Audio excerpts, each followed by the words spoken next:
நிறைய பேச வேண்டும் என்கிற பேராவலோடு வந்தேன். வழக்கம் போல நேர நெருக்கடி. தம்பி வன்னியரசு அவர்கள் ஒரு புத்தகத்தை தொகுத்து வெளியிடக்கூடிய அளவுக்கு ஆன்றோர் சான்றோர் பலரும் வந்து வாழ்த்தக்கூடிய அளவுக்கு இன்றைக்கு தன்னுடைய ஆளுமையை அவர் தன்னைத்தானே சிறப்புக்குரிய ஒரு ஆளுமையாக செதுக்கிக் கொண்டிருக்கிறார் என்பது எனக்கு பெருமையை தருகிறது, பூரிப்பை தருகிறது. ஒரு வார ஏட்டின் நிருபராக தம் வாழ்க்கையை தொடங்கிய தம்பி ஜெயராஜ்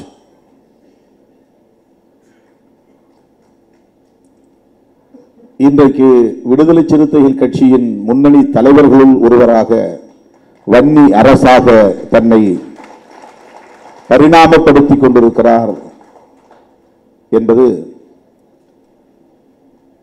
உள்ளபடியே பெருமகிழ்வை தருகிறது.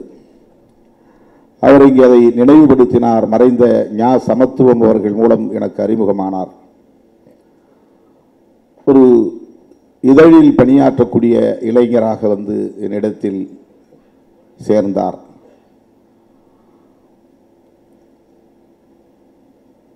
அதன் பிறகு அவர் என்னோடு நெருக்கமானார். இந்த இயக்கத்தோடு தன்னை இணைத்துக் கொண்டார், பிணைத்துக் கொண்டார். பிறகு அவரே இந்த இயக்கத்தை வழிநடத்தக்கூடிய அளவுக்கு அனைத்து வேலைகளையும் இழுத்து போட்டுக்கொண்டு செய்கிற முனைப்பு கொண்டவராக தன்னை உருவாக்கி கொண்டார். சொல்லப்போனால் அண்ணன் அறிவுமதி அவர்கள் இன்றைக்கு நம்முடைய அவையிலே வந்து அமர்ந்திருக்கிறார் என்றால் அதற்கு தம்பி வன்னியரசு தான் காரணம். பழனி பாரதி அவர்கள் நம்முடைய இயக்கத்திற்கு பாடல்கள் எழுதுகிறார் என்றால் அதற்கு தம்பி வன்னியரசு தான் காரணம். கபிலன், இளைய கம்பன், தமிழமுதன், இசையரசு போன்ற ஆளுமைகள் எல்லாம் இந்த இயக்கத்திற்கு இன்றைக்கு தூண்களாக விளங்குகிறார்கள், ஊக்கம் தருகிற உந்து சக்திகளாக இருக்கிறார்கள் என்றால் இவர்களை எல்லாம் ஒருங்கிணைத்த பெருமை தம்பி வன்னியரசை சாரும் என்பதை நான் பெருமையோடு இங்கே பதிவு செய்ய விரும்புகிறேன். எல்லோரும் எனக்கு தெரியும். ஆனால் அவர்களை எல்லாம் ஒரு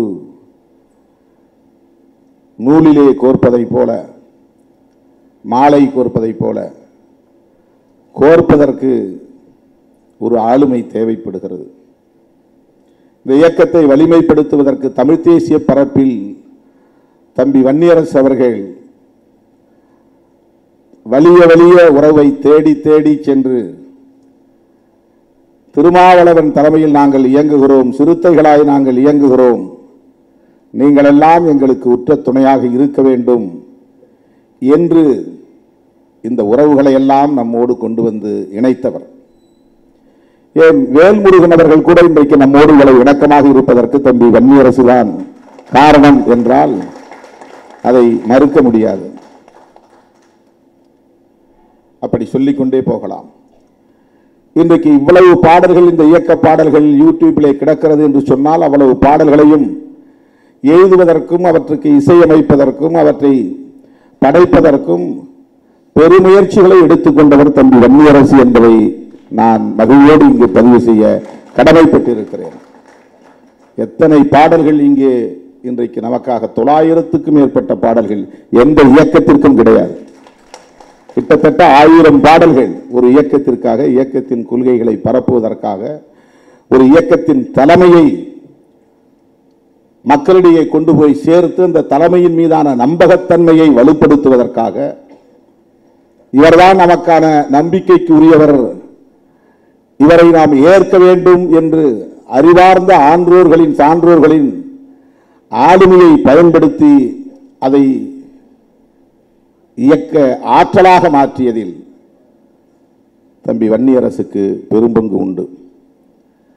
அதேபோல தமிழ்மண் என்கிற இதழ் தாய்மண் என்றுதான் தொடங்கினோம். அதே பெயரில் திராவிட முன்னேற்ற கழகத்தை சார்ந்த கவிஞர் ஏற்கனவே பதிவு செய்து வைத்திருந்ததனால் நமக்கு அந்த பதிவு கிடைக்கவில்லை, தாய்மண் கிடைக்கவில்லை. அவரும் அதை தருவதற்கு ஒப்பவில்லை. பிறகுதான் நான் சொன்னேன், தமிழ்மண் என்று தேடு, அதை பதிவு செய்வோம் என்று கேட்டுக்கொண்டேன். அந்த அடிப்படையில் தான் தம்பி வன்னியரசு எடுத்துக்கொண்ட முயற்சியின் விளைவாகத்தான் தமிழ்மண் என்கிற இதழ் நமக்கு உருவானது. நான் சட்டமன்ற உறுப்பினராக அடியெடுத்து வைத்த போது 2001 நான் சட்டமன்றத்திற்குள் அடியெடுத்து வைக்கும் படம்தான் முதல் இதழின் அட்டை படம். அப்போது இவ்வளவு பெரிய ஆளுமை உள்ள குழுமம் நம்மிடத்திலே கிடையாது. ஒரு கேமரா வாங்குவதற்கு கூட நமக்கு சக்தி கிடையாது. நமக்கு ஒரு நல்ல தட்டச்சர் கிடையாது. தன்னுடைய மனைவியே தட்டச்சராக கொண்டு வந்து அலுவலகத்திலே அமர வைத்து தானும் தன் மனைவியுமாக, கணவனும் மனைவியுமாக பகல் இரவாய் பாடுபட்டு அந்த இயக்கத்தை, அந்த இதழ் இயக்கத்தை நிலைநாட்டிய பெருமை தம்பி வன்னியரசுக்கு உண்டு. கணவனும் மனைவியுமாக சேர்ந்து இரவு பகலாக உழைத்து தமிழ்மண் என்கிற இதழை நாடறிய செய்தது, நாடு முழுக்க கொண்டு போய் சேர்த்தது தம்பி வன்னியரசு. இவையெல்லாம் அனைத்தும் கலப்படம் இல்லாத, புனைவு இல்லாத, கற்பனை இல்லாத உண்மைகள், வரலாற்று உண்மைகள்.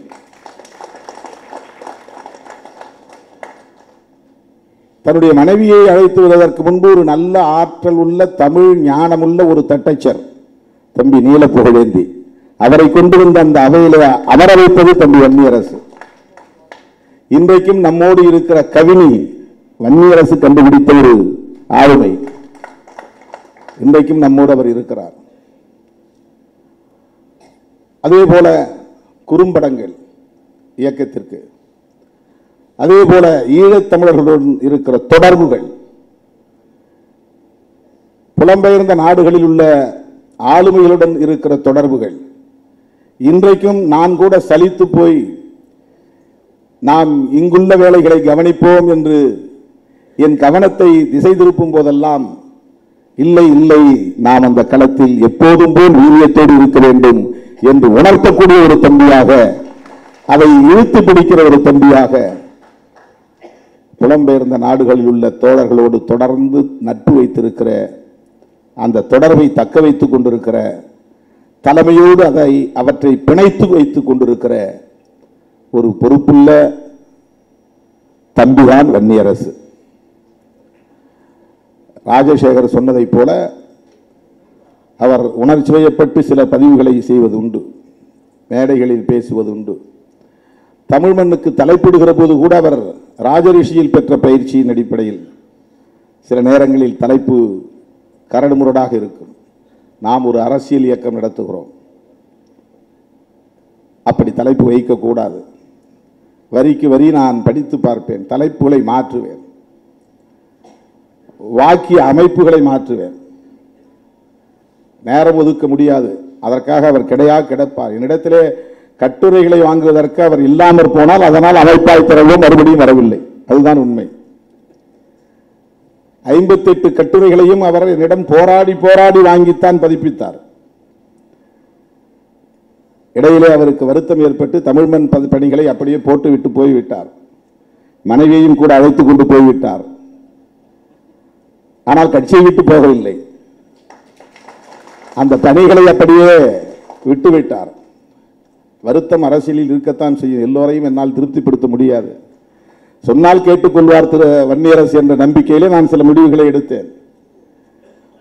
தென் மாவட்டங்களை சார்ந்தவர்களுக்கே வட மாவட்டங்களில் சீட்டு கொடுக்க முடியாது, 1-2 பேர் என்ற கணக்கிலே நான் 2011 அவருக்கு போட்டியிடுகிற வாய்ப்பை என்னால் தர இயலவில்லை. ஒவ்வொரு நாடாளுமன்ற தேர்தலிலும் தனக்கு ஒரு வாய்ப்பு கிடைக்கும் என்கிற எதிர்பார்ப்பு அவருக்கு இருந்தது.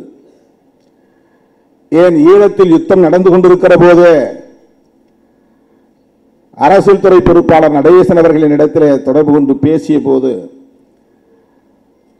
சத்தியமூர்த்தி என்கிற சேரலாதன் முதலிலே பேசிவிட்டு அவரிடத்திலே கொடுத்தார்.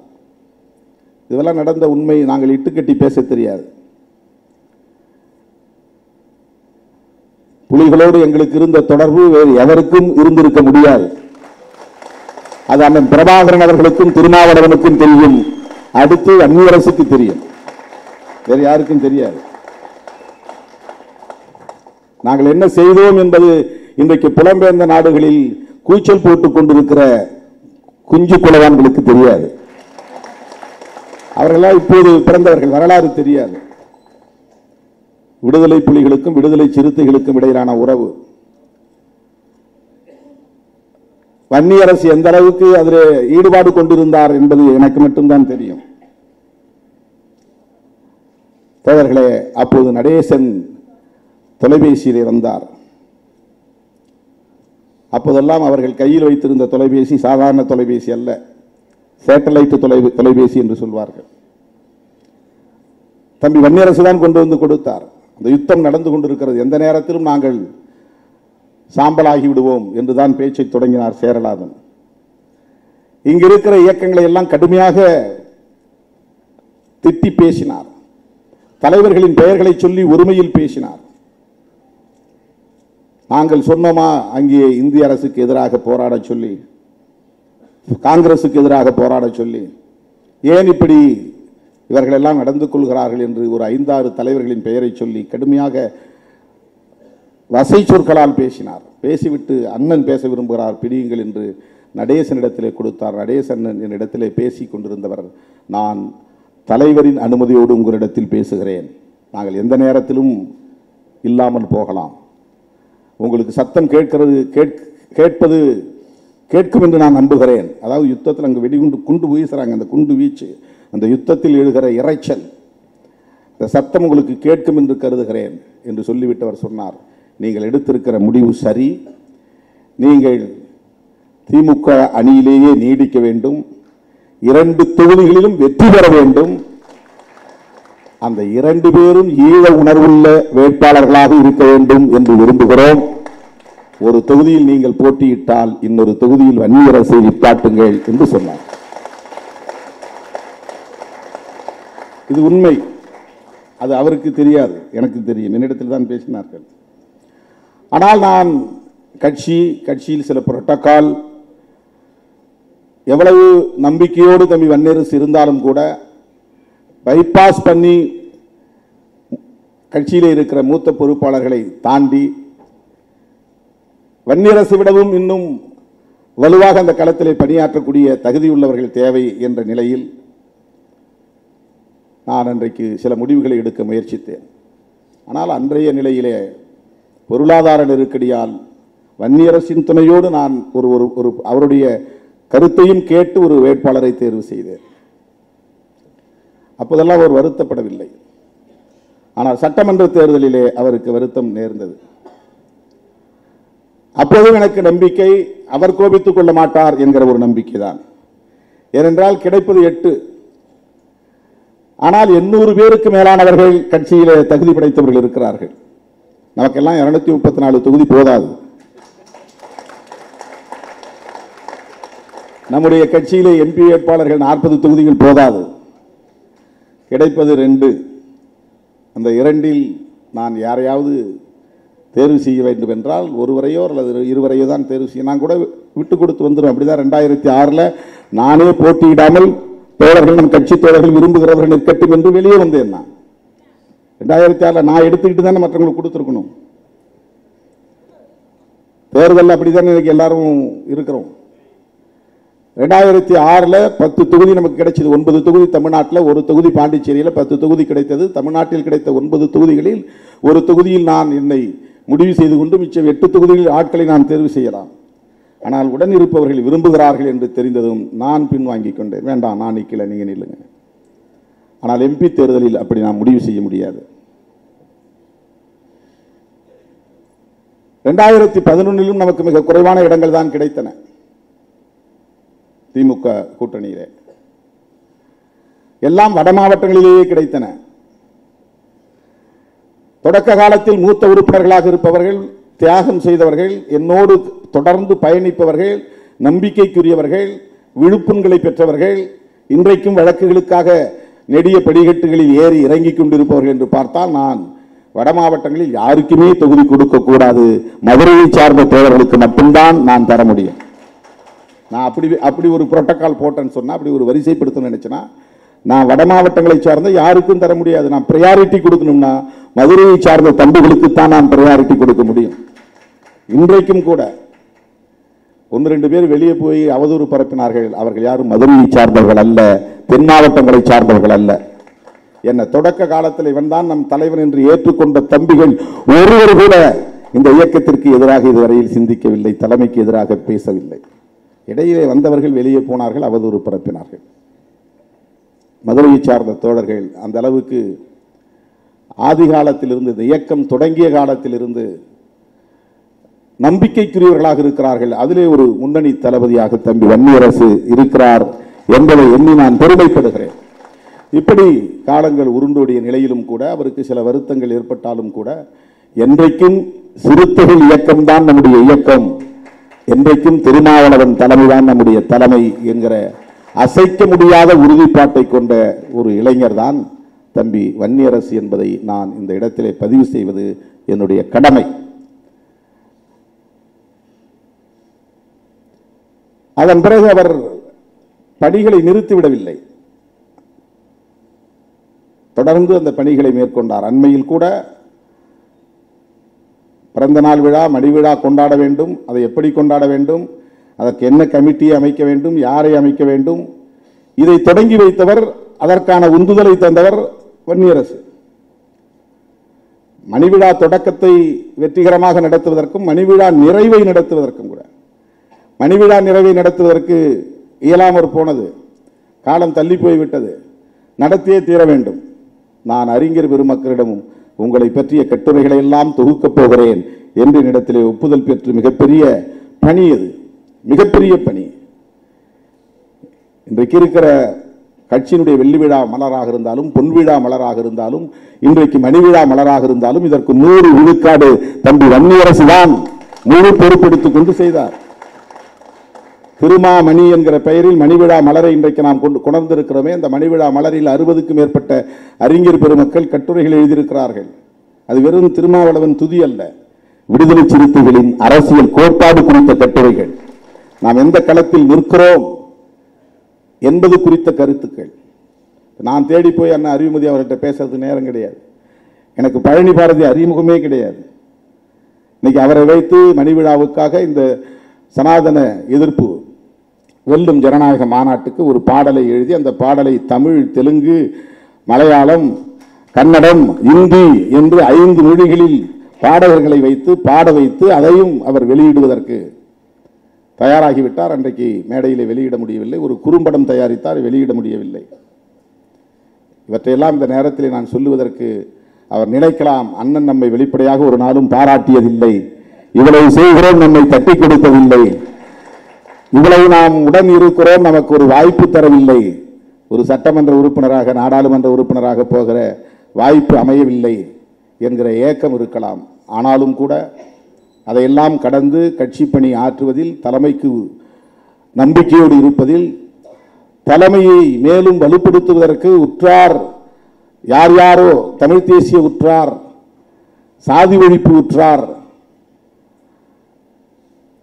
பெரியாரிய கருத்தாளர்களாக இருக்கிற உற்றார் என்று அந்த உற்றாரை எல்லாம் ஒருங்கிணைத்து எல்லா தளங்களிலும் இன்றைக்கு கட்சிக்கு ஒரு பெரிய இணைப்பு பாலமாக தம்பி வன்னியரசு இருக்கிறார் என்பதை நான் பெருமகிழ்வோடு இந்த நிகழ்விலே பதிவு செய்து அவரை பாராட்டி, அவர் ஊடகங்களில் சில நேரங்களில் தவறாக பேசினாலும் சரி, சமூக ஊடகங்களில் தவறாக பதிவு செய்தாலும் சரி, மிக கடுமையாக நான் பேசுவேன். மதுரை தம்பி எல்லாரையும் நான் யாரையும் உரிமையில் பேச மாட்டேன், அவங்கள மட்டும் உரிமையில் பேசுவேன். அவன் இவன் தம்பின்னு, வேறு யாரையும் நான் உரிமையில் பேச மாட்டேன், வாங்க போங்கன்னு தான் பேசுவேன். அவங்களோட அப்படி நான் பழகிட்டேன். ரொம்ப ரொம்ப ரொம்ப தொடக்க காலத்தில் அந்த மாதிரி பழகிட்டேன். ஏன்னா அவங்களுக்கு எழுத படிக்க தெரியாது. ஆனால் என்னை நம்பி வந்தார்கள், என் தலைமையை ஏற்றுக்கொண்டார்கள், நான் அறிவித்த அத்தனை போராட்டங்களிலும் பங்கேற்றார்கள், காயம்பட்டார்கள், ரத்தம் சிந்தினார்கள். அந்த அளவுக்கு இன்றைக்கும் அந்த நம்பிக்கையோடு இருக்கிறார்கள். அருமை தோழர்களே, தம்பி வன்னியரசு அவர்கள் சிவராஜசேகர் சொன்னதைப் போல ஒரு கருத்தை அண்மையிலே பதிவு செய்தார் காங்கிரஸை பற்றி. அது ராஜசேகருக்கு தெரியாது, வேறு யாருக்கும் தெரியாது. நான் வன்னியரசு வரை சொல்லி அறையிலே உட்கார்ந்து கண்டித்தேன். உண்ட நாளுக்கு நாள் மெச்சூரிட்டி வரணும். நீ வந்து முதிர்ச்சி அடைந்த தலைவராக உன்னை ஆளாக்கி கொள்ள வேண்டும். அரசியலில் பொது வாழ்வில் உணர்ச்சி வயப்படுவதற்கு இடம் கொடுக்கவே கூடாது. நாம் எல்லாவற்றையும் கடந்துதான் வந்திருக்கிறோம். நம்மை வீழ்த்துவதற்கு எவ்வளவோ சதிகள் நடந்தன. இன்றைக்கும் அவதூறு பரப்புகிறார்கள். தமிழ்நாட்டில் 40 நாடாளுமன்ற உறுப்பினர்கள் இருக்கிறார்கள், பாண்டிச்சேரி உட்பட. ஆனால் விழுப்புரத்திலும் சிதம்பரத்திலும் போய் காணவில்லை, கண்டா வரை சொல்லுங்கள் என்று சுவரொட்டி ஒட்டுகிறார்கள். ரவிக்குமார் 24 மணி நேரம் தொகுதியிலேயே கிடக்கிறார். ரவிக்குமாரை காணவில்லை என்று போஸ்டர் ஒட்டுகிறார்கள். இன்றைக்கு நான் அரியலூர் போகிறேன், திருமாவளவனை காணவில்லை என்று போஸ்டர் ஒட்டுகிறார்கள். 24 மணி நேரமும் திருமாவளவன் எங்கே இருக்கிறார் என்று உலகத்துக்கே தெரியும். காணவில்லை என்று எப்படி சொல்ல முடியும்? பெண்டாட்டி பிள்ளைகளோடு நான் ஊர் சுற்றவில்லை, பொழுதுபோக்குவதற்கு நேரமில்லை என்று அரசியலுக்கு வரவில்லை. போனா போது ஒரு நாளைக்கு ஒரு 1/2 மணி நேரம் அரசியல் பண்ணும், அரசியலுக்கு வரல. 24 மணி நேரமும் மக்களோடு கிடக்கிறேன். அரசியலுக்காக என்னை ஒப்படைத்துக் கொண்டிருக்கிறேன். எனக்கென்று நான் செய்கிற வேலை குளிப்பதும் உண்பதும் 3 மணி நேரம் அல்லது 2 மணி நேரம் படுப்பதும் தான். நேற்று 2 மணி நேரம் தான் தூங்கினேன். 3 மணிக்கு படுக்க போகும்போது சொல்லிட்டு படுத்தேன், 4:30 எழுப்பு. 2:30 மணிக்கு படுக்கும்போது சொல்லிட்டு படுத்தேன், 4:30 எழுப்புங்கன்னு. கரெக்டாக 4:20க்கு தட்டி என்னை எழுப்புனாங்க. அதுக்கப்புறம் நான் குளிச்சுட்டு போய் இதுவரையிலும் கண்ணை கூட மூடலை. போய் பணி 11 மேலாயிடுச்சு. எவ்வளோ பேர் அங்கே காத்துட்டு இருக்காங்கன்னு தெரியாது. இங்கே வந்தவங்க பூரா பின்னாலே வருவாங்க சேஸ் பண்ணிக்கிட்டு. 1 மணி ஆனாலும் 2 மணி ஆனாலும் பார்த்துட்டு தான் போவாங்க. இப்படித்தான் ஓடிக்கொண்டிருக்கிறேன். ஆனால் நம்முடைய வளர்ச்சியை விரும்பாத அற்பர்கள் நம்மை இன்றைக்கு குறிவைத்து நமக்கு எதிரான அவதூறுகளை பரப்புவதில் கவனம் செலுத்துகிறார்கள். நாம் உணர்ச்சி வயப்படக்கூடாது. அதெல்லாம் நம்ம ரியாக்ஷனரியா இருக்கக்கூடாது. ஒருத்தர் சொன்னா உடனே நாம வந்து அதே வார்த்தையால திட்டணும் அப்படிங்கிறது ரொம்ப அண்டர் லெவல். அவன் என்ன வாடான்னு சொன்னா நான் அவனையும் போடான்னு சொல்லுவேன் அப்படிங்கிறது ரொம்ப ரொம்ப முதிர்ச்சியே இல்லாத நிலை அது. அரசியலில் பொது வாழ்வில் இன்னும் எவ்வளவோ சதிகளை நாம் சந்திக்க வேண்டியிருக்கும், எவ்வளவோ சூழ்ச்சிகளை நாம் எதிர்கொள்ள வேண்டியிருக்கும், எவ்வளவோ அவதூறுகளை நாம் சந்திக்க வேண்டியிருக்கும், மிக கடுமையான சவால்களை நாம் எதிர்கொள்ள வேண்டியிருக்கும். ஒவ்வொரு முறையும் மருத்துவர் ராமதாஸ் அவர்களை பற்றி ஏதாவது எழுதுவார், கூட்டு சத்தம் போடுவேன். கருத்தியல விமர்சனம் பண்ணு, தனிநபராக அவருக்கு எந்த பட்ட பேரும் கொடுக்காது. எதுக்கு அப்படி நீ கொடுக்குற?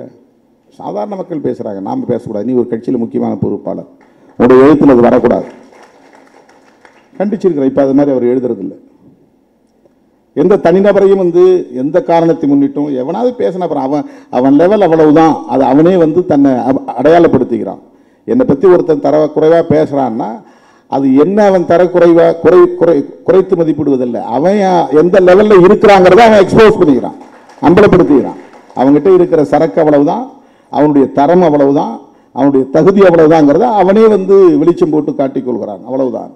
இதை நாம் கடந்து போக வேண்டும். நமக்கு மிகப்பெரிய லட்சியம் இருக்கிறது. நாம் சந்திக்க வேண்டிய சவால்கள் ஏராளம். நாம் தொட வேண்டிய இலக்கு வெகு தூரம். இந்த 35 ஆண்டுகளாக இந்த களத்திலே நாம் இருக்கிறோம். 25 ஆண்டுகளாக தேர்தல் அரசியலில் இருக்கிறோம். இந்த தேர்தல் அரசியலில் எவ்வளவு ஹியூமிலியேஷன்ஸ், அவமானங்கள், மன உளைச்சல்கள், அதெல்லாம் வெளியில் சொல்ல, அதெல்லாம் எழுதினா வால்யூமாக எழுத முடியும். இப்போ போகிற போக்கில் சொல்லிட்டு போகிறான், நீ ஏன் தனியாக நிற்கல, நீ ஏன் அந்த கூட்டணியில் இருக்கிற, நீ ஏன் இந்த கூட்டணியில் இருக்கிற அப்படின்னு ப்ராக்டிக்கல் நாலேஜே இல்லாமல், ஒரு சாத்தியக்கூறு பற்றிய எந்த சிந்தனையும் இல்லாமல் ஒரு காழ்ப்புணர்ச்சி அடிப்படையில் நம்முடைய மேலே விமர்சனங்களை வைத்து விட்டு போவார்கள். அதெல்லாம் நம்ம பொருட்படுத்தவே கூடாது. நாம் எல்லோரோடும் இணக்கமாக இருக்க வேண்டும். காங்கிரஸோடு நமக்கு கடுமையான முரண் உண்டு. நான் 2009 உண்ணாநிலை அறப்போராட்டத்தில் அமர்ந்த போது ஈழத்திற்காக உயிரை கொடுத்து போராடுவதற்கும் தயார் என்று உறுதியெடுத்துக் கொண்டு போய் நான் அமர்ந்தேன். யார்கிட்டையும் சஜஷன் கேட்கல, கேட்டால் வேணான்னு சொல்லிடுவாங்க, ஆலோசனை கேட்கல. கட்சியில் முன்னணி பொறுப்பாளர்கள் யாரோடும் நான் கலந்து பேசல. வன்னியரசுக்கு மட்டும்தான் அது தெரியும். ஏன்னா அவன் எப்போதுமே என்னை வந்து டச் பண்ணிட்டே இருப்பான். இந்த கட்சியில் எப்போதும் என்னை தொடர்பு கொண்டுகிட்டே இருக்கிற ஒரு பொறுப்பாளர், எந்த நேரமும் வந்து நடப்பை பற்றி பேசிக்கொண்டே இருக்கிற ஒரு முனைப்பு இடத்துல உண்டு. என்ன பண்ணிட்டு இருக்கிறீங்க, எங்க இருக்கிறீங்க, இதை பற்றி என்ன கருத்து? அவங்க வருத்த மனசுக்குள்ள 1000 இருக்கும். ஆனால் நம்ம என்ன செய்யலாம், ஏன் இப்படி இங்கே அமைதியாக இருக்கு, இதை ஏதாவது பண்ணணும், இதை ஏதாவது தள்ளணும், இதுக்கு எதாவது நம்ம ரியாக்ட் பண்ணணும், இதுக்கு எதுக்காக நம்ம ஒரு கருத்து சொல்லணும், ஸ்டேட்மெண்ட் சொல்லணும். அப்போ நான் ஈழத்தமிழர்களுடைய பிரச்சனை ரொம்ப முத்தி போய் ஜனவரி மாதம் 4ஆம் தேதி வன்னியை சூழ்ந்து விட்டார்கள் என்று மார்க்சிய பெரியாரிய பொதுவுடைமை கட்சி தலைவர் ஆணைமுத்து அவர்கள் நடத்திய திருச்சி மாநாட்டிலே பங்கேற்கிற போது நான் உரத்து பேசிவிட்டு பொங்கு தமிழ் அலுவலகத்துக்கு போய் மருத்துவர் ராமதாஸ் அவர்களை பார்த்து பேசினேன், நாம் ஏதாவது பண்ணணும் அப்படின்னு. அப்போ அவர் சொன்ன ஆலோசனை அடிப்படையில் பெரியார் திடலுக்கு போனோம். ஆசிரியர் வீரமணி அவர்களோடு சேர்ந்து பேசணும். அது ஒரு நீண்ட நெடிய வரலாறு, நான் மீண்டும் அதை பேச விரும்பவில்லை. ஆனால் கடைசியாக யாரும் ஒத்துவரவில்லை. ஈழம் தொடர்பாக எல்லோரும் இப்படி மந்தமாக இருக்கிறார்களே என்ற வலியோடு நான் மட்டும் சாகும் வரை உண்ணாவிரதம் இருக்க போகிறேன். யாரும் வர வேண்டாம், உனக்கெல்லாம் குடும்பம் இருக்கு, பொண்டாட்டி பிள்ளை இருக்கு. மனப்பூர்வமா, ஜென்யூனா, உண்மையா நேர்மையான உள்ளத்தோட சாவோங்கிற ஒரு அந்த தைரியத்தோட தான் போனேன். அப்ப வன்னியரசு நானும் உட்கார்றேன், இல்லை ஆகும் வேண்டாம், யாரும் உட்காராதீங்க, நான் மட்டும் உட்கார்றேன் அப்படின்னு இடம் பிடிச்சு மரமலை நகரில் போய் உட்கார்ந்த 4 நாள். அன்னைக்கு அவருக்கு தெரியும், தோழர்களே, அந்த உண்ணாவிரதத்தின் போது ஈழத்துக்கு ஆதரவாக போராடக்கூடிய சக்திகள் ஓடி என் பக்கத்திலே அவர்களும் சேர்ந்து அமர்ந்திருந்தால், ஊக்கப்படுத்தி இருந்தால், விட வேண்டாம் என்று என்னை கட்டாயப்படுத்தி இருந்தால், தொடருங்கள் என்று உந்துதல் தந்திருந்தால், 5வது நாள் 6வது நாள் பொங்கல் முடிந்து, அது அப்போ பொங்கல் டேஸ், எல்லாம் பொங்கல் கொண்டாடி இருந்தாங்க. தமிழ்நாடே பொங்கல் கொண்டாடி கொண்டிருந்தது சிறுத்தைகளை தவிர. திருமாவளவன் உண்ணாநிலை அறப்போராட்டத்தில் சாக தயார் என்று உட்கார்ந்திருந்த வேளையில் 32 பேர் 26 பேர் 4வது நாள் குண்டர் தடுப்பு சட்டத்திலே தூக்கி போட்டார்கள். கூட்டணியில் இருந்து கொண்டே நீங்கள் எதிர்முகாமில் சேர்ந்து கொண்டு இந்த ஆட்சியை கவிழ்க்க முயற்சிக்கிறீர்கள் என்று முதல்வருக்கு உளவுத்துறை அன்றைக்கு ரிப்போர்ட். நாங்கள் திமுகவோட இருந்துகிட்டே திமுக கூட்டணியில் இருந்தாலும் கூட ஈழத்தமிழர் பிரச்சனையில் தனித்து முடிவெடுத்தோம். அதுதான் நடந்தது. இன்றைக்கு யாரும் பக்கத்தில் உட்காரல, போராட்டத்தை கைவிட வேண்டியதாயிடுச்சு. மருத்துவர் ராமதாஸ் தான் என்னை கட்டாயப்படுத்தி நிறுத்தவும் சொன்னார், நாம் 2 பேரும் சேர்ந்து பண்ணுவோம். ஆனால் அவரை யாரும் விமர்சிக்கல. திருமா இது தகுமா என்று என்னை தான் விமர்சித்தார்கள். நான் ஏதோ சமரசமாயிட்டேன், இந்த போராட்டத்தை கைவிட்டுட்டேன், பயந்து பின்வாங்கிட்டேன்னு. என்னுடைய நேர்மை திறம் எனக்கு தெரியும். எந்த அளவுக்கு உள தூய்மையோடு அந்த களத்தில் நான் இறங்கினேன் என்பது எனக்கு தெரியும். ஆனால் அந்த தூய்மை பலரிடத்தில் இல்லை என்பதை நான் அந்த களத்தில் தான் புரிந்து கொண்டேன். இன்றைக்கு புலம்பெயர்ந்த தமிழர்கள் என்னென்னவோ இளம் தலைமுறையினர் பேசுகிறார்கள், காங்கிரஸோடு எங்களுக்கு முரண்பாடு. அந்த கூட்டத்தில் காங்கிரஸை பற்றி நான் பேசினேன், கடுமையாக விமர்சனம் செய்தேன். ஆனால் இன்றைக்கு நான் காங்கிரஸ் கூட்டணியில் இருக்கிறேன், சமரசம் செய்து கொண்டு அல்ல, பதவி என்கிற அடிப்படையில் அல்ல. இந்திய அரசியல் சூழலில் காங்கிரஸோடும் இணைந்தால்தான் சனாதன பாசிச பயங்கரவாதிகளை வீழ்த்த முடியும். அந்த பொட்டன்ஷியல் பவர் காங்கிரசுக்கு இருக்கு. அது ஆட்சிக்கு வராமல் இருக்கலாம், எண்ணிக்கை குறைவா இருக்கலாம். நேஷனல் பார்ட்டி தேசிய கட்சி என்று வருகிற போது பிஜேபிக்கு எதிராக இன்றைக்கு ஒரு கட்சி தேசிய அளவில் இருக்கிறது என்றால் அது காங்கிரஸ் கட்சி தான். இப்ப காங்கிரசும் இடதுசாரிகளும் சேர வேண்டும் என்பதை 10 ஆண்டுகளாக பேசுகிறோம். முதலாக மோடியை வேட்பாளர், பிரதமர் வேட்பாளர் என்று அறிவித்த போது கடுமையாக கண்டனம் தெரிவித்து ஆபத்தை உணர்த்தி பேசிய இயக்கம், அதை இன்றைக்கு எஸ்விஆர் அவர்கள் தன்னுடைய அணிந்துரையிலே பதிவு செய்திருக்கிறார். பாசிசம் வாசல் படியில் என்று ஒரு ஆய்வுக்கட்டுரை நான் எழுதினேன். இங்கே உள்ள இடதுசாரி சிந்தனையாளர்கள் கூட அந்த ஆபத்தை அன்றைக்கு உணராமல் இருந்தார்கள். ஆனால் அந்த ஆபத்தை உணர்ந்த முதல் கட்சி விடுதலை சிறுத்தைகள் கட்சி தான் என்று பதிவு செய்திருக்கிறார். அப்போதே நான் சொன்னேன், பதறினேன். அந்த நாளிலிருந்து இந்த நாள் வரையில் பதறிக்கொண்டிருக்கிறோம். ஏன்னா ஐடியாலஜி தான். தனிப்பட்ட முறையில் நமக்கு மோடி அவர்களை பற்றி எதுவும் தெரியாது, காழ்ப்புணர்ச்சி கிடையாது. பிஜேபி பற்றி தனிப்பட்ட முறையில் நமக்கு எந்த முரண்பாடும் கிடையாது. இந்த நாட்டை பாதுகாக்க வேண்டுமானால் அவர்களின் கோட்பாடு சனாதனம் என்கிற பாசிசம் வலுப்பெற்று விடக்கூடாது. அதனால தான் இப்போ கூட நாம் தென்னிந்தியாவிலேயே இவிஎம்ஐ எதிர்த்து 2 கட்ட போராட்டத்தை நடத்திய இயக்கம் விடுதலை சிறுத்தைகள் கட்சி தான். 2 கட்டம் போராட்டம் நடத்தியிருக்கிறோம். 2வது பேசும்போது நான் சொன்னேன், தேர்தலில் நாங்கள் போட்டியிடாமல் புறக்கணிக்கவும் தயாராக இருக்கிறோம், நாட்டை காப்பாற்றுவதற்கு, ஈவிஎம்ஐ தடுப்பதற்கு என்று. இதெல்லாம் நான் வெறும் பேச்சா பேசல, ஆள் மனதிலிருந்து சொல்றேன். அந்த அளவுக்கு ஆபத்து இருக்கு என்கிற காரணத்தினால் சொல்லுகிறேன். சும்மா நாங்கள் 2 பேரும் ஜெயிச்சு போறதுனால ஒன்றும் பெரிய மாற்றம் நிகழ்ந்துட போறதில்லை. ஆனா ஈவிஎம்முக்கு எதிராக போராட வேண்டிய தேவை இருக்கிறது. அந்த உணர்வை மக்களிடத்திலே வளர்க்க வேண்டிய தேவை இருக்கிறது. அதை நான் ஆழமாக உணர்ந்த நிலையில் தேர்தலை புறக்கணிக்கவும் தயார் என்று நான் சொன்னேன். தோழர்களே, தேர்தல் நெருங்கிக் கொண்டிருக்கிறது. தமிழ்நாட்டில் அவர்கள் என்னதான் தலைகீழாக நின்றாலும் அவர்களால் இங்கே வேரூன்ற முடியாது, காலூன்ற முடியாது என்கிற நம்பிக்கை நமக்கு உள்ளது. அதிமுகவின் வாக்கு வங்கியை தம் பக்கம் ஈர்க்க வேண்டும் என்பதற்காக மோடி இன்றைக்கு பல்லடத்திலே பேசுகிற போது எம்ஜிஆர் அவர்களையும் ஜெயலலிதா அவர்களையும் வானளாவ புகழ்ந்து பேசியிருக்கிறார். ஜெயலலிதா அம்மையார் உயிரோடு இருந்தபோது மோடியா லேடியா என்று சவால் விட்டவர். கருத்தியலாக அவர்களுக்கு பெரிய முரண் கிடையாது, அமைப்பு ரீதியாக அவர்களுக்கு முரண். மோடி கிரேஸ் என்பது, மோடி சம்பந்தப்பட்ட ஒரு ஈர்ப்பு என்பது அதிமுக தொண்டர்களையும் ஈர்த்து விடக்கூடியதாக இருந்துவிடக் கூடாது. அதை தடுக்க வேண்டுமானால் மோடியை எதிர்க்க வேண்டும் என்கிற உத்தியை அன்றைக்கு ஜெயலலிதா எடுத்துக்கொண்டார்.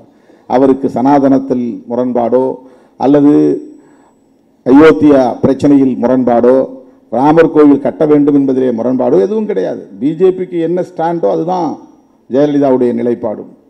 ஈழத்தமிழர் பிரச்சனையிலும் அப்படித்தான். அருமை தோழர்களே, மோடி இன்றைக்கு தமிழ்நாட்டை குறிவைத்து காய்களை நகர்த்தி கொண்டிருக்கிறார். திராவிட இயக்க அரசியலை நீர்த்து போகச் செய்ய வேண்டும் என்பது அவர்களின் முக்கியமான குறிக்கோளாக இருக்கிறது. திராவிட அரசியலை நீர்த்து போகச் செய்வதன் மூலம் அவர்கள் சனாதன அரசியலை நிலைநிறுத்த முடியும். அதுதான் முக்கியம். அவங்க முதல்ல திமுக இன்றைக்கு ஆளுங்கட்சியாக இருப்பதனால் பெரிதாக அவர்களை ஒன்றும் செய்ய முடியாது. பலவீனமாக இருப்பது இன்றைக்கு அதிமுக. அதிமுகவை சிதறடித்து விட முடியும் என்று கணக்கு போட்டு வேலை செய்கிறார்கள். அதிமுகவை சார்ந்த தொண்டர்களே, தலைவர்களே, எச்சரிக்கையாக இருங்கள். இது என்னுடைய தோழமையான வேண்டுகோள். உங்கள் கட்சி அழிய வேண்டும், உங்கள் கட்சி சிதைய வேண்டும் என்று சராசரி அரசியல்வாதியாக நான் ஒருபோதும் கருத மாட்டேன். நீங்களும் திமுகவும் இங்கே எதிரும் புதிருமாக 50 ஆண்டுகளுக்கு மேலாக இருந்ததனால்தான் இங்கே சனாதன சக்திகளால் காலூன்ற முடியவில்லை. உங்களோடு நமக்கு முரண்பாடுகள் இருக்கலாம், எங்களோடு உங்களுக்கு முரண்பாடுகள் இருக்கலாம், உங்களுக்கு இடையிலே முரண்பாடுகள் இருக்கலாம். ஆனால் நீங்கள் இருவரும் இங்கே வலிமையான சக்தியாக இருந்ததால் தான் பிஜேபியாலும் இங்கு ஒன்றும் செய்ய முடியவில்லை. சொல்ல போனால் காங்கிரசும் மீண்டு எழ முடியவில்லை. எம்ஜிஆர் என்ற ஒரு ஆளுமை இல்லாமல் இருந்திருந்தால், திமுக காங்கிரஸ் என்கிற போட்டியே தொடர்ந்து இருந்தால், அடுத்து திமுகவுக்கு எதிராக காங்கிரஸ் ஆட்சிக்கு வந்திருக்கும். காங்கிரஸ் வர முடியாமலே போனதற்கு எம்ஜிஆர் ஒரு காரணம். காங்கிரஸ் தமிழ்நாட்டில் மீண்டெழ முடியாமல் போனதற்கு அதிமுக ஒரு காரணம். ஆகவே அதிமுக திமுக என்கிற 2 வலிமையுள்ள சக்திகள் இங்கே தொடர்ந்து இருதுருவமாக போட்டியிட்டுக் கொண்டிருந்த நிலையிலே, போராடி கொண்டிருந்த நிலையிலே சனாதன சக்திகளால் இங்கே காலூன்ற முடியாமல் தடுக்கப்பட்டது என்கிற வரலாற்று உண்மையையும் நாம் மறந்துவிட முடியாது, மறைத்து விட முடியாது, மறுத்து விட முடியாது. சில பேர் என்ன சொல்றான், இவர் இங்கே சீட்டு போடுறதுக்காக பேசுறாருங்கிறான். அது அவன் புத்தி, எனக்கு இல்லை. எடப்பாடியை பாராட்டி ட்வீட் போட்டா அங்கேயும் சீட்டு போட்டு வைக்கிறார் திருமாவளவன் 2 சீட்டுக்குன்னு. கிடையாது, அந்த மாதிரி சராசரி ஆள் அல்ல திருமாவளவன். இன்னும் திருமாவளவனை புரிந்து கொள்வதற்கு நீங்கள் வெகு தூரம் பயணிக்க வேண்டும். உங்கள் லெவல் ஆஃப் அண்டர்ஸ்டாண்டிங் அவ்வளவுதான். என்னை புரிந்து கொள்வதற்கு உங்களுக்கு இன்னும் பயிற்சி தேவை, சிந்தனை பயிற்சி தேவை. அப்படித்தான் நான் பார்க்கிறேன். நான் கணக்கு போட்டு இப்படி சொன்னால் அவரோட உறவை தொடரலாம், இப்படி சொன்னால் இவரோட உறவை தொடராங்கிற அடிப்பெல்லாம் கிடையாது. உண்மையிலே சொல்கிறேன், சனாதன சக்திகள் இங்கே காலூன்றாமல் இருக்க வேண்டுமானால் அதிமுக நீர்த்து போகக்கூடாது. அப்படின்னா நீங்க வளர வேண்டாமா? காலம் கனியும், மக்கள் தீர்மானிப்பார்கள். உழைப்பு தீர்மானிக்கும். 400 ரவுடி 400 ரவுடின்னு போய் வண்டியில் ஏற முடியாது. நானும் முதல்வர் என்று போய் நான் வண்டியில் ஏற முடியாது. அப்படி தம்பட்டம் அடிக்கிற சராசரி ஆள் அல்ல நான். தமிழ்நாட்டு மக்கள் ஒரு நாள் தெளிவை பெறுகிற போது துணிவை பெறுவார்கள். சிறுத்தைகளை அமர வைக்க வேண்டிய இடத்தில் அமர வைப்பார்கள். அப்படித்தான் 25 ஆண்டுகளாக இந்த களத்திலே தாக்கு பிடித்து நிற்கிறோம். ஒரு பைசா கையில காசு கிடையாது, தம்பிடி பைசா கிடையாது. தேர்தல் அரசியல் அடியெடுத்து வைத்த போது எப்படி இருந்தோமோ அப்படித்தான் இன்றைக்கும் இருக்கிறோம். 4 எம்எல்ஏ இருக்கலாம், 2 எம்பி இருக்கலாம். ஆனால் அன்றைக்கு எப்படி இருந்தோமோ அப்படித்தான் இன்றைக்கும் இருக்கிறோம். அதனால்தான் யாராலும் நமக்கு கருத்தியல் ரீதியாக பேச முடியல. தனிநபர் ரீதியாக அவர்களால் இங்கே பேரம் பேசினார், அங்கே பேரம் பேசினார், இப்படி மாற்றி பேசினார், அப்படி மாற்றி பேசினார், எந்த குற்றச்சாட்டையும் வைக்க முடியவில்லை. இது எதற்கு நான் சொல்லுகிறேன் என்று சொன்னால், நாம் நம்முடைய கருத்தியலில், நம்முடைய கோட்பாட்டில், நம்முடைய கொள்கையில் உறுதியாக இருந்து தொடர்ந்து இணைந்து பயணிக்க வேண்டும். காலம் கனியும் போது மக்கள் நம்மை ஏற்றுக்கொள்வார்கள். மக்கள் நம்மை ஏற்றுக்கொள்வார்கள். 15 வருஷத்துக்கு முன்னாடி நான் சொன்னேன், 20 வருஷத்துக்கு முன்னாடி சொன்னேன், கல்லெடுத்து வீசுகிற தம்பி ஒரு நாள் என் மீது பூவெடுத்து வீசுவான் என்று சொன்னேன். நான் ஒன்றும் ஞானி இல்லை. பூவெடுத்து வீசுகிறார்கள் இன்றைக்கு. அருமை தோழர்களே, இந்த களத்தில் இப்படிப்பட்ட இந்த பயணத்தில் எனக்கு பல வகையிலும் உற்ற துணையாக இருக்கிற தம்பி இன்றைக்கு ஒரு நூலின் படைப்பாசிரியராக, எழுத்தாளராக பரிணமித்திருக்கிறார் என்பதை எண்ணி நான் பெருமைப்படுகிறேன், வாழ்த்துகிறேன், பாராட்டுகிறேன். அனைவருக்கும் என்னுடைய நெஞ்சார்ந்த நன்றி, வணக்கம். இந்த வீடியோ உங்களுக்கு பிடிச்சிருந்தா ப்ளீஸ் லைக் அண்ட் ஷேர் பண்ணுங்க. மறக்காம எங்க சேனலை சப்ஸ்கிரைபும் பண்ணுங்க.